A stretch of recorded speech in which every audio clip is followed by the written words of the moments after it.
اللہ تقی بافقی رضوانullah تعالی علیہ، کل بھی میں مجلس کہیں پڑھ رہا تھا، میں نے واقعہ بیان کیا کہ وہ زمین کے راستے سے نجف سے ایران جا رہے تھے، سردیوں کے ایام تھے، ایلام کی پہاڑوں پہ برف تھی، رات ہو گئی، کہیں نہ کہیں رات گزارنی تھی، تو ایک قہوے خانے میں گئے، چائے جہاں ملتی تھی، تو وہاں دیکھا تو وہاں اوباش بیٹھے ہوئے ہیں، شور شرابہ ہے، وہ جگہ ان کو مناسب نہیں لگی، لیکن کوئی جگہ تھی نہیں، تو انہوں نے دیکھا کہ باہر درخت کے نیچے ایک نورانی شخصیت بیٹھی ہوئی ہے، اور انہوں نے کہا کہ تقی یہ جگہ تمہارے بیٹھنے کی نہیں ہے، تم ہمارے پاس آ جاؤ۔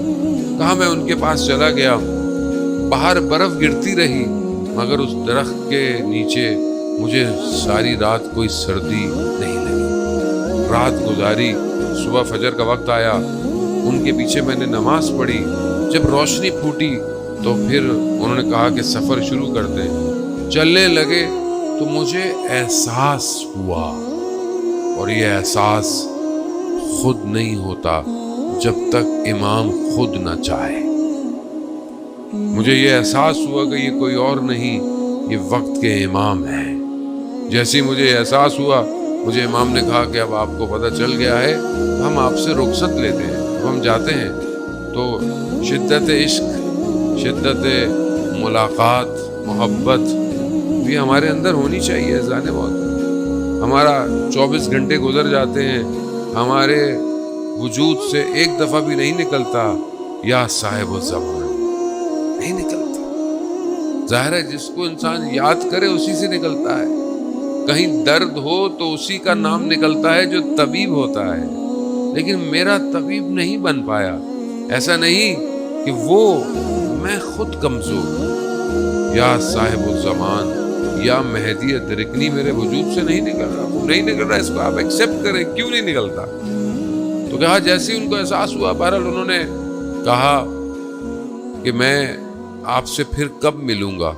تو کہا ابھی آپ کم جا رہے ہیں تو کم میں ملاقات ہوگی اور سبزہ زار میں ہماری ملاقات ہوگی۔ یہ کہے بڑے شوق سے، بڑی محبت اور بڑی تڑپ کے ساتھ کم پہنچے، 3 دن کم میں رہے، دیکھا امام سے ملاقات نہیں ہوئی۔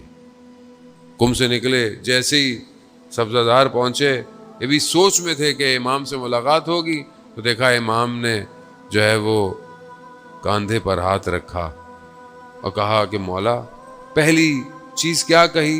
مولا آپ نے کہا تھا کم میں ملیں گے، آپ تو کم میں نہیں ملے۔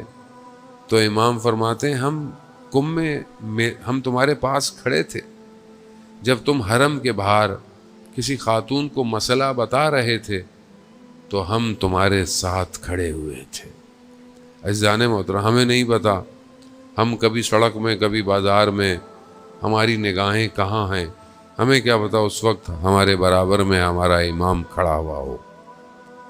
خوب یہ بہت ضروری ہے، یہ آپ کو محسوس کرنا ہے۔ امام زندہ ہے، امام غیبت کے پردے میں ہے، لیکن امام زندہ تو ہے۔ اب کیا میں اپنے امام کے قریب جا رہا ہوں کہ نہیں جا رہا؟ کربلا یہی ہے۔ کربلا کیا ہے؟ کچھ لوگ اپنے امام تک پہنچ گئے، انہی کی گفتگو ہم کرتے ہیں کہ جو لوگ امام تک پہنچے وہ کون لوگ تھے، کیسے لوگ تھے، ان کے اندر ایسا کیا تھا کہ جو اپنے امام کو پہنچے۔